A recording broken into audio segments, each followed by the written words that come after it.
माता जी ने कहा, तू एक मेरा लोता बालक है, अगर तू ही बाबा बनकर मुझे छोड़कर चले जाएगा तो मेरा बुढ़ापे का सहारा कौन होगा। तो व्यास जी हमारी माँ ने संतों के संग जाने से हमें रोक दिया।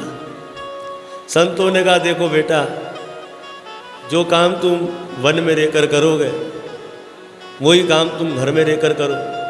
हम तुमको मंत्र देते हैं, तो इसको कहते हैं वासुदेव गायत्री मंत्र, यानी कि आसान लफ्ज़ों में ओम नमो भगवते वासुदेवाय मंत्र दे दिया। संतों ने कहा, इस माला को खूब सटका, तुझे भगवान की प्राप्ति हो जाएगी। अब संतों ने कहा, देवऋषि नारद जी को विश्वास हो गया मंत्र पर, संत कहकर चले गए। देवऋषि नारद जी कहते, व्यास जी, एक दिन की बात है कि हमारी माता जी गौशाला गई ब्राह्मण देव के लिए दूध लेने के लिए, और आते समय संध्या का समय हो गया, और हमारी माता जी ने अंधेरे में एक सर्प के ऊपर पग रख दिया। सर्प का क्या दोष, काल की गति बड़ी विचित्र होती है, जिस समय आती है और जीव को लेकर चले जाती है। इस तरह सर्प ने हमारी माँ के पग पर ढसा और हमारी माँ ने अपने पंच भौतिक शरीर का त्याग कर दिया। प्यारे भक्तों, ये शरीर हमारा पंचायती धर्मशाला है। ये 5 चीज़ों से बना हुआ शरीर है।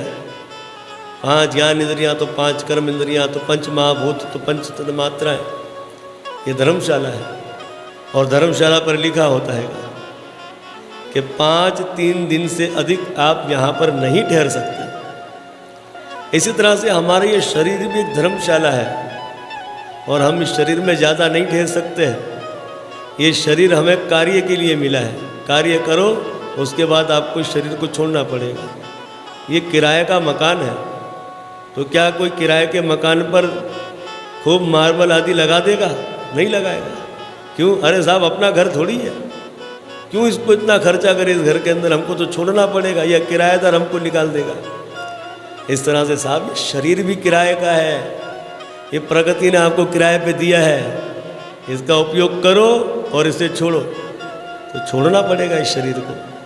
ये पंचायती धर्मशाला है। यही बात देवऋषि नारद जी व्यास जी से कह रहे हैं। हमारी माँ ने पंचायती धर्मशाला को छोड़ दिया। कुछ बच्चों ने हमको आकर कहा, तो हमने अपनी माँ का अंतिम संस्कार किया। हे व्यास जी, जिस दिशा की ओर संत गए, उत्तर दिशा की ओर हम भी उनके पीछे चल दिए। हमें धनवानों की नगरी नजर आई, पर हमारा मन टिका नहीं। तो प्यारे भक्तों, यही होता है, जब हम भक्ति में आगे बढ़ते हैं तो हमें धन, नाम, बहुत कुछ मिलेगा। अब फैसला आपको लेना है कि आप इस धन नाम के चक्कर में पड़ोगे।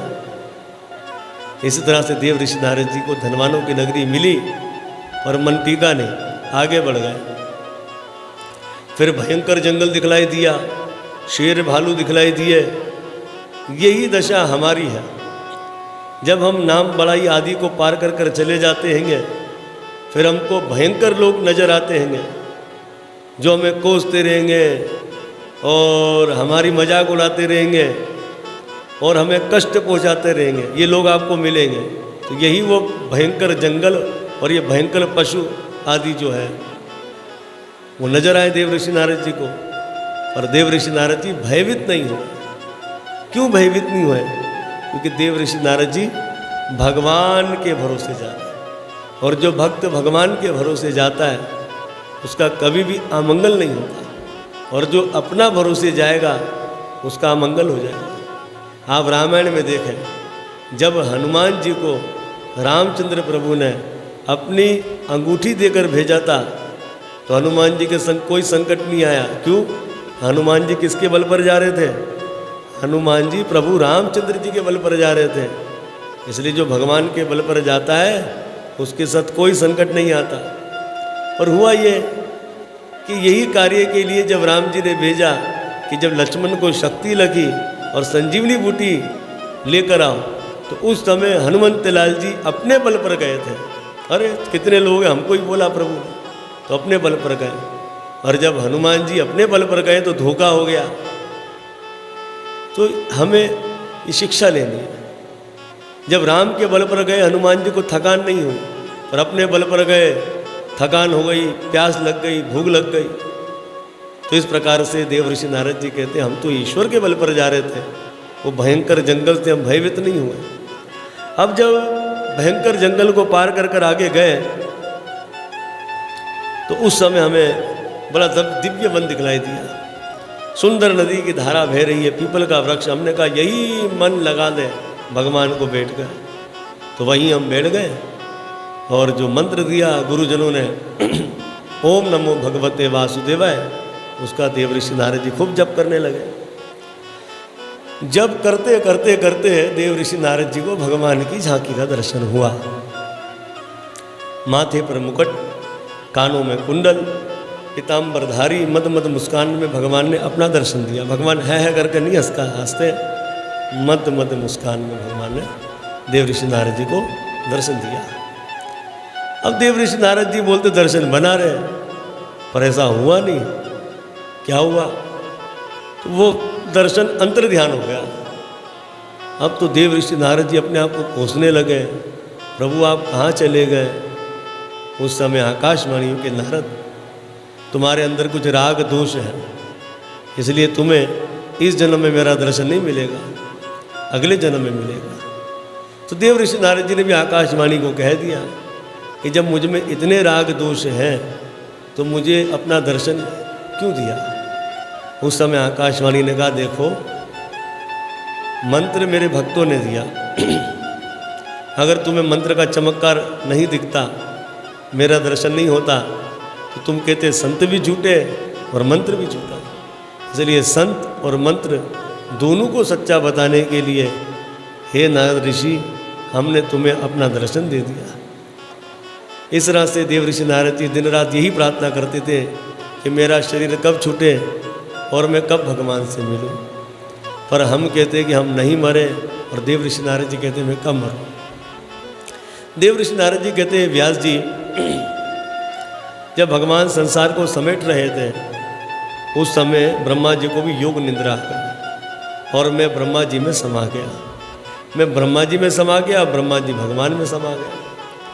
आगे चलकर जब भगवान प्रलय के बाद सृष्टि की रचना करी तो उस समय भगवान ने अपनी नाभि से ब्रह्मा जी को पैदा किया।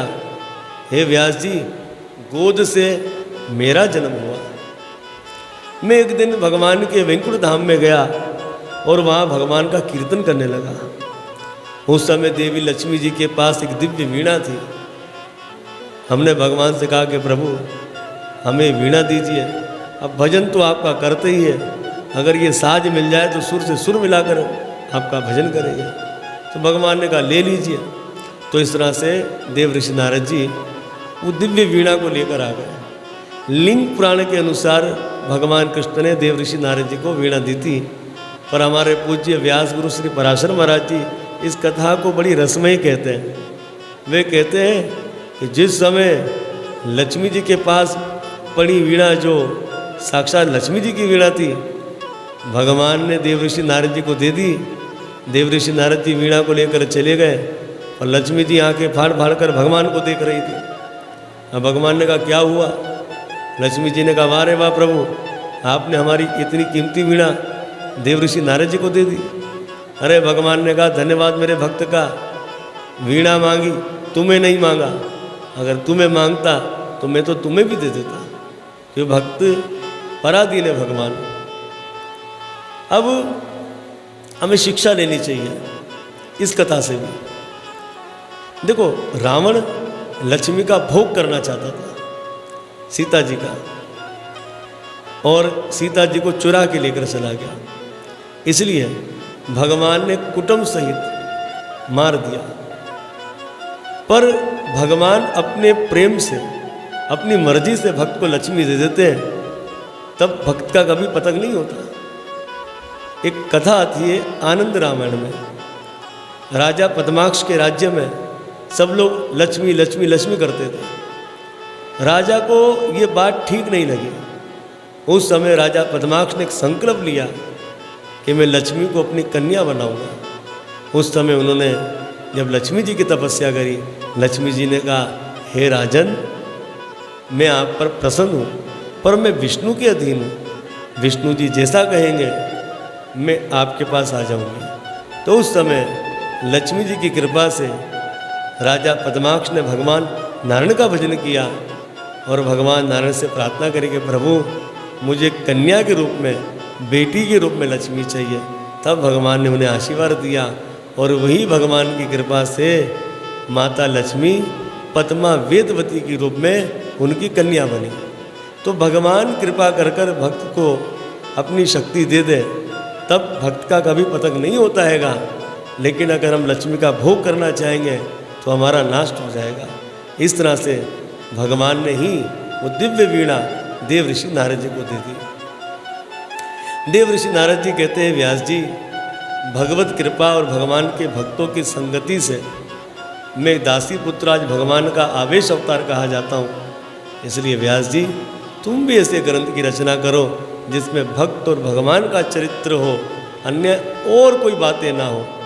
इस तरह से देव ऋषि नारद जी ने वेदव्यास भगवान को चतुर्श्लोक भागवत का उपदेश दिया, जिसका अर्थ होता है जीव तत्व, जगत तत्व, माया तत्व और आत्म तत्व।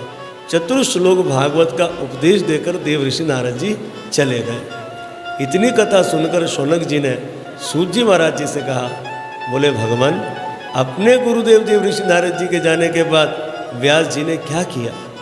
तो परम पूज्य श्री सूत जी महाराज जी कहते हैं, ऋषिवरों देव ऋषि नारद जी के जाने के बाद व्यास जी अपनी गुफा में प्रवेश कर गए और अपने शिष्यों से कहा कि आप सब लोग बाहर जाइए, अब मैं इस गुफा में एकांत में रहना चाहता हूँ।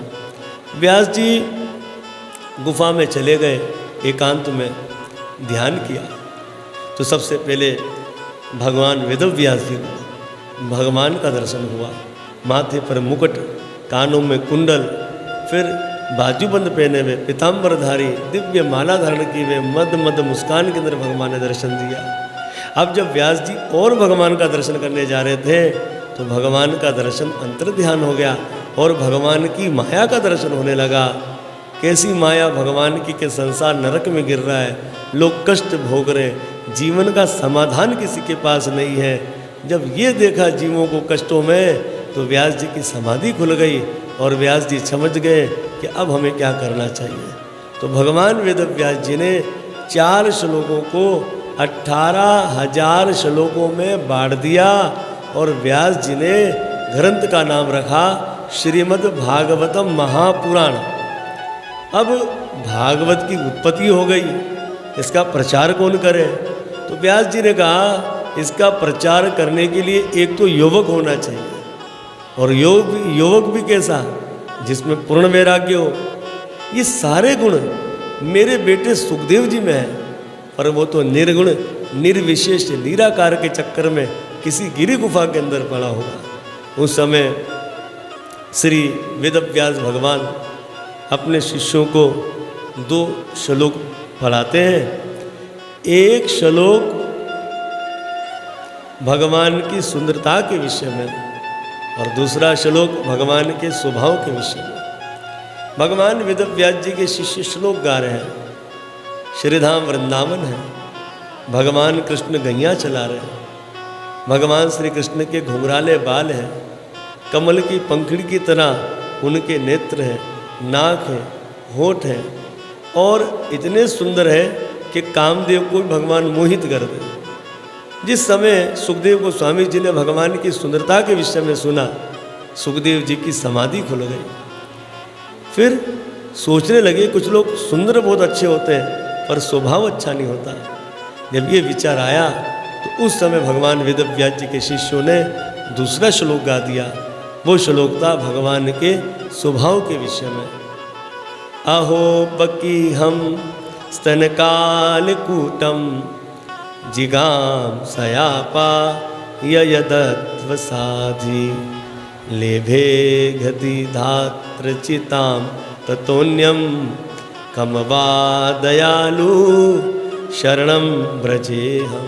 अहो बकी हम, बक्कासुर की बहन, ना तो नाम अच्छा ना तो काम अच्छा।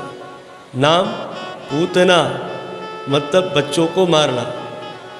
महाराज विष्णु पुराण में लिखा है ये पिशाचनी थी, बाल गोपालों का खून रत का पान करती थी, तो नाम अच्छा नहीं है। और काम बोले कृष्ण को मारने के लिए आई।